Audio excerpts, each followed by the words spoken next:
Halo semuanya, bagaimana kabarnya? Good, beautiful, bagus. Oke, balik lagi bersama saya Steve Dul Austin. Kali ini saya akan merangkum film yang sudah tidak asing lagi dan tentunya dibintangi oleh artis-artis hebat seperti Brad Pitt, Morgan Freeman, Kevin Spacey, dan masih banyak lagi. Film ini berjudul Seven tahun 1995. Dan film ini bergenre crime investigasi sesuai dengan film genre favorit saya. Ya walaupun cita-cita saya menjadi detektif tidak terlaksana, setidaknya saya masih bisa tahulah bagaimana cara detektif bekerja. Oke, gue gak akan banyak nyumur, kita langsung saja ke filmnya.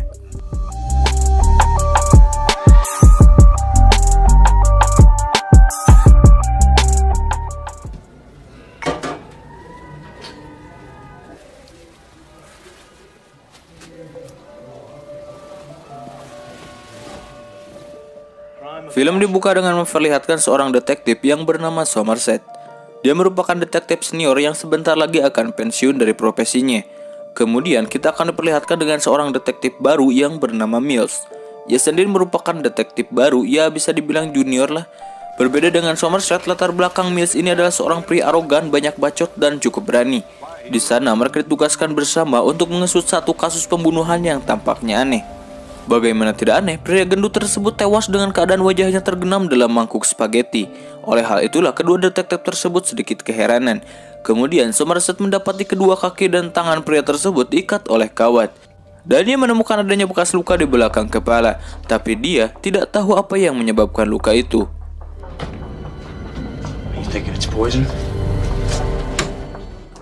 Di malam yang sama, mereka berdua menemui dokter yang sudah melakukan otopsi. Si dokter merasakan adanya kejanggalan dalam kasus ini. Dokter berkata bahwa ukuran lambung korban melebar lalu pecah. Sangat tidak mungkin jika seseorang makan terlalu banyak sampai perutnya meledak seperti ini. Somerset kemudian menanyakan bekas luka di belakang kepala korban. Dokter berkata luka itu mirip dengan torongan senjata api yang ditekan terlalu keras. Kemudian Somerset menemui kapten polisi. Somerset berkata, dia mempunyai firasat bahwa kasus ini bukan kasus biasa. Ia menjelaskan bahwa seseorang telah memaksa korban untuk makan sebanyak-banyaknya hingga tewas. Teorinya didukung dengan didapatinya tangan dan kaki korban yang terikat, juga ember yang penuh muntahan dan bukti bekas luka yang ada di belakang kepala.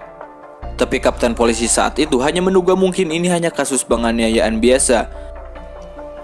Pada keesokan harinya, Miss disuruh memimpin kasus pembunuhan yang lain, yang mana kasus pembunuhan terjadi lagi pada seorang pengacara sukses yang bernama Ellie. Kemudian Mills menemukan tulisan grid di ruang kerja mewah milik si korban. Sedangkan Somerset mendapat sebuah kiriman dari tim forensik, yaitu serpihan kayu yang ditemukan di dalam usus pria gendut tadi.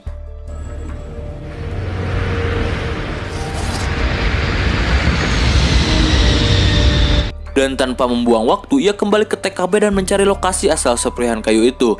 Ternyata itu adalah serpihan lantai kayu di bawah kulkas. Kemudian ia membalik kulkas itu dan menemukan adanya tulisan Gluttony. Ia juga menemukan selembar kertas yang ditulisi puisi.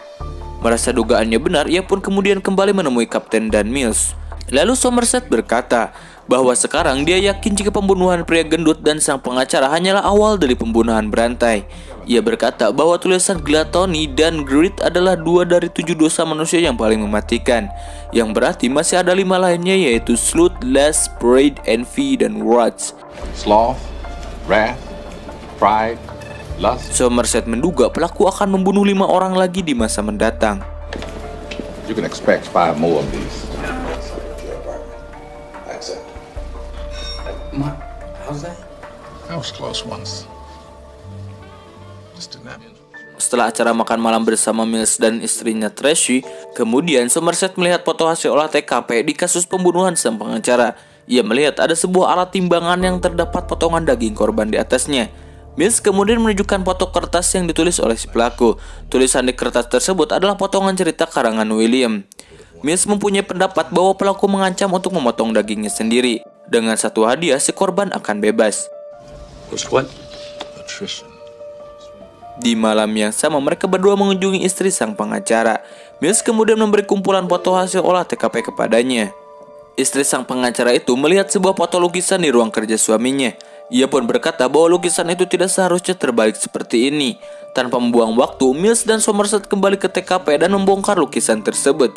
Namun sayangnya dalam lukisan itu mereka tidak menemukan apapun. Tak mau menyerah, Somerset kemudian berusaha mencari sidik jari yang di tembok, dan akhirnya ia pun berhasil menemukannya. Namun saat diperiksa, sidik jari yang ditemukan bertulisan "Help Me" itu ternyata bukan milik si pelaku atau si korban.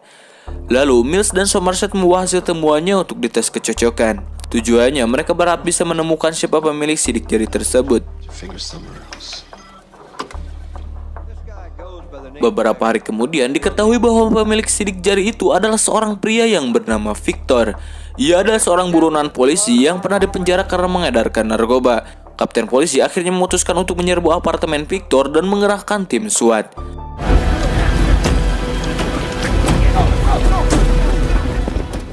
Singkat cerita, Mills, Somerset, dan tim SWAT berhasil memasuki apartemen milik Victor. Di sana, polisi merasa sedikit aneh karena mereka menemukan banyak pengharum mobil yang digantung di ruangan apartemen itu. Salah satu anggota SWAT kemudian menemukan Victor yang sedang tertidur. Lalu ia menyuruhnya untuk bangun, tapi Victor tidak meresponnya. Kemudian ia membuka paksa selimutnya dan saat itu mereka sangat terkejut. Victor ditemukan dalam kondisi yang sangat mengenaskan, yang mana kaki dan tangannya terikat di ranjang serta tangan kirinya hilang.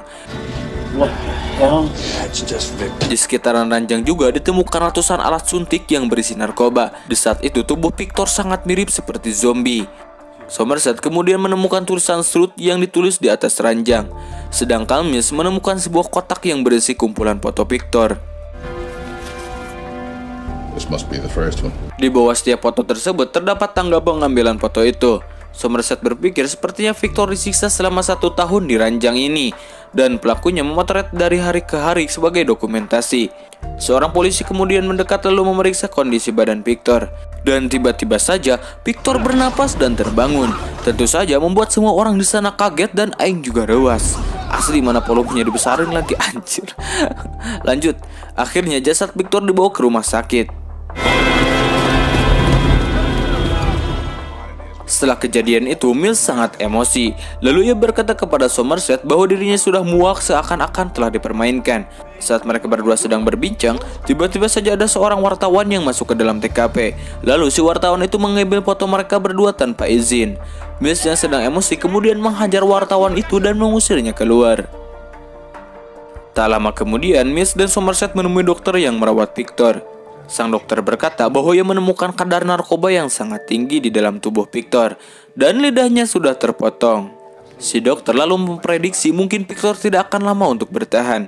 Dari jasad Victor, mereka tidak menemukan bukti kuat untuk mengungkap si pelaku. Do you think you could meet me somewhere maybe tomorrow morning? Keesokan paginya, Tracy bertemu dengan Somerset. Kemudian ia bercerita bahwa ternyata saat ini ia sedang hamil. Namun ia tidak berani berkata sejujurnya kepada Mills karena dirinya tak mau menambah beban pikirannya. Somerset sedikit terkejut dengan cerita Tracy. Kemudian ia menyarankan agar jangan memberitahu Mills terlebih dahulu soal kehamilannya, karena bisa jadi Mills akan semakin stres dan merasa akan terbebani. Don't ever tell him that you were pregnant. Scene kembali ke markas polisi. Somerset sekarang paham bahwa pelaku yang asli bukanlah orang sembarangan, melainkan orang yang sangat terpelajar. Hal ini dilihat dari puisi dan potongan kalimat yang sengaja ditinggalkan pelaku di TKP. Somerset berpikir ada kemungkinan bahwa pelaku gemar membaca buku klasik. Ia kemudian mempunyai ide dan mengajak Mills untuk pergi bersamanya. Mereka berdua menemui kawanan Somerset yang bekerja di FBI, dan dia memberi sebuah kertas yang berisi daftar judul buku kepada pria itu. Di sana, Mills bingung dengan apa yang dilakukan Somerset. Kemudian ia bertanya, kenapa kamu memberi pria itu daftar nama buku? Somerset menjelaskan bahwa selama ini FBI selalu memonitor perpustakaan di seluruh Amerika. Jika ada seseorang membaca buku tentang cara membuat bom atau buku yang bertema pembunuhan, maka orang tersebut akan ditandai dan diawasi secara ketat oleh FBI. Jadi di sini Somerset berusaha mencari tahu siapakah orang yang pernah membaca buku tentang 7 dosa mematikan di perpustakaan.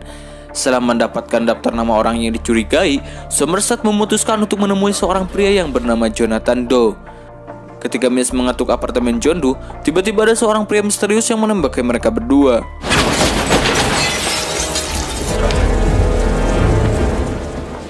Mills yakin bahwa pria itu adalah pelaku pembunuhan yang asli.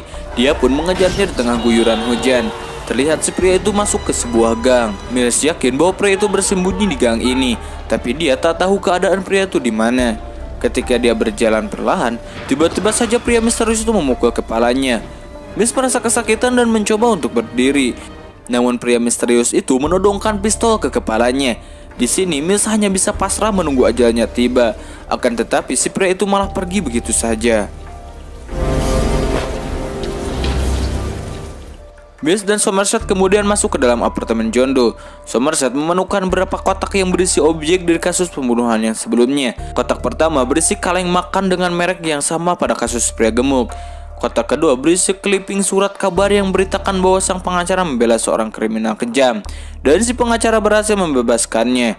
Kotak ketiga adalah toples yang berisi potongan tangan kiri Victor, dan dari sinilah menjelaskan kenapa sidik jari Victor bisa berada di TKP pembunuhan pengacara. Dan kotak yang terakhir berisi sebuah foto wanita disertai nota pembelian di sebuah toko baju. Di ruangan lain, Miles menemukan sebuah ruangan khusus yang digunakan John Doe untuk mencetak foto-fotonya. Kemudian ia terkejut setelah melihat isi bak kamar mandi di ruangan tersebut. Ternyata wartawan yang pernah dia usir di apartemen Victor adalah John Doe. Miles dan Somerset kemudian pergi ke sebuah toko baju yang notanya ditemukan di kotak keempat. Pemilik toko mengatakan bahwa ada seorang pria yang meminta untuk dibuatkan baju yang didesain sangat aneh. Kemudian dia memberi Somerset foto baju yang dimaksudnya. Terlihat di dalam foto itu ada sebuah pisau yang terpasang di bagian area kemaluan. Tak lama kemudian, Somerset mendapat kabar bahwa polisi menemukan seorang wanita yang tewas mengenaskan. Somerset menemukan tulisan las yang diukir di pintu masuk kamar itu. Ternyata wanita yang tewas itu adalah wanita yang sama dalam foto kotak keempat. Di dalam kamar itu ada seorang pria yang terlihat sangat syok. Ia kemudian bercerita bahwa ada pria yang memaksanya untuk memakai pakaian aneh ini. Kemudian menyuruhnya untuk mengadu liang cipapang dengan si korban, sehingga korban tewas kehabisan darah. Keesokan paginya, John memberitahu para polisi bahwa dia telah kembali membunuh. Kali ini seorang model cantik ditemukan tewas mengenaskan di atas ranjang, dan di atasnya terdapat tulisan Pride. Kulit wajah si korban terlihat rusak dan hidungnya dipotong. Miles dan Somerset kemudian kembali menuju markas polisi, tapi mereka berdua diikuti oleh seorang pria misterius. Kemudian si pria itu berteriak memanggil mereka. Ternyata pria misterius itu adalah John Doe sendiri. Ialah tersangka pembunuhan yang selama ini mereka cari-cari. John akhirnya ditangkap dalam kondisi tangan bersimbah darah. Ternyata dia memotong permukaan kulit jarinya. Itulah mengapa Miles dan Somerset tidak bisa menemukan sidik jari sedikit pun di TKP kejadian. Somerset kemudian merasakan ada sesuatu yang tidak beres. Ia berpikir kenapa John Doe menyerahkan diri sekarang, karena seharusnya masih ada 2 korban lagi untuk memenuhi 7 dosa mematikan, yaitu Envy dan Rats. Ternyata insting Somerset benar. John menyembunyikan 2 korban lainnya di suatu tempat. Dia bersedia menunjukkan lokasinya, tapi dengan satu syarat, yaitu Miles dan Somerset lah yang harus mengantarnya ke lokasi itu. Who are you really? What do you mean? Di dalam perjalanan, Miles bertanya kepada John siapakah 2 korban terakhirnya. Kemudian John tersenyum lalu menyuruh Miles untuk bersabar. Lalu ia berkata bahwa dirinya sudah tidak sabar ingin menunjukkan siapa korbannya kepada Miles. Dan hal ini tentunya sangat menyenangkan bagi dirinya. Kemudian dia bercerita bahwa dia melakukan pembunuhan itu untuk menghukum dan memberi peringatan kepada manusia-manusia berdosa di muka bumi ini. Dari sudut pandang John, dia melihat bahwa kelima korban yang ia bunuh adalah manusia yang sangat berdosa. Korban pertama seorang pria gemuk menjijikan yang makan secara rakus. Badan gemuknya membuat tidak nyaman untuk dipandang mata. Kemudian korban kedua pengacara serakah yang mencari uang dengan membela para kriminal. Korban ketiga adalah pengedar narkoba yang merusak moral masyarakat. Kemudian korban keempat adalah seorang pelacur yang menyebarkan banyak penyakit kelamin. Dan korban kelima adalah wanita yang lebih mementingkan kecantikannya daripada akhlakul karimahnya. Dia kemudian menyuruh Somerset untuk menghentikan mobilnya di tengah banyaknya tower listrik. Stop. Stay. Kemudian ada sebuah mobil yang mencurigakan mendekat ke lokasi mereka. Somerset kemudian menghentikan mobil itu, lalu menyuruh supirnya untuk keluar. Pria yang menerima mobil tersebut ternyata hanya seorang kurir yang dibayar John untuk mengirimkan sebuah paket tepat pada pukul 7. Paket itu ditujukan kepada detektif Miles. Somerset kemudian membuka kotak paket itu perlahan-lahan. ia melihat ada sedikit noda darah segar di dalam kotak itu. Setelah kotaknya terbuka, ia sangat terkejut, bahkan tubuhnya menjadi kaku dan kehabisan kata-kata. Kemudian ia melihat ke arah Mills dan berteriak untuk melepaskan senjatanya. Tapi Mills tidak bisa mendengar ucapan Somerset dengan jelas. Dan John tiba-tiba berkata, Visited your home this morning. dan ternyata di pagi hari sebelum John menyerahkan diri, John mampir ke rumah Mills dan memotong kepala istri Mills. Tak hanya itu saja, ia juga berkata bahwa Tracy sempat memohon ampun karena ia sedang mengandung anak Mills. Mendengar ucapan Jones, seketika itu juga Mills membuka gerbang iblis di dalam dirinya. Lalu ia menodongkan pistolnya ke arah John dan mengancam akan menembaknya. Melihat Mills yang tidak bisa mengontrol emosinya, John kemudian berkata, apakah kau ingin balas dendam? Silahkan tunjukkan amarahmu. Somerset sebelumnya memohon kepada Mills untuk tidak menembak John, karena jika ia menembaknya maka misi John akan berhasil dan ia akan menang. Tapi Mills terus-terusan menangis dan tak bisa memendung emosinya lagi. Ia menatap wajah Somerset untuk yang terakhir kalinya. Lalu Mills menembak John hingga tewas. Di sana Somerset merasa kecewa dengan tindakan Mills, hingga akhirnya ia tak punya pilihan lain selain menangkap Mills dan membawa partnernya itu untuk diadili.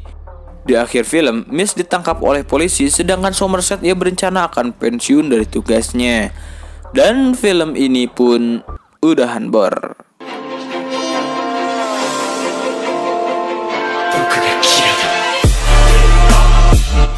Secara keseluruhan film ini oke, film ini sangat berkesan bagi saya. Apalagi dari peran mereka masing-masing sangat dapat asli gitu. Kalau gue yang jadi pemerannya mungkin gue mah udah gemper. Sedikit info, mungkin dari kalian ada yang bertanya, apakah benar isi kotak itu kepala Tracy? Jawabannya sangat-sangat betul sekali.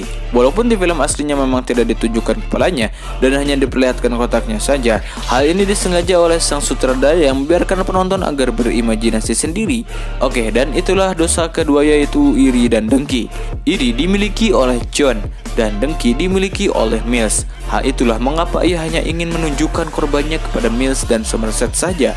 Dan tujuan ia mengajak Somerset karena diharapkan Somerset bisa mengontrol emosi Mills.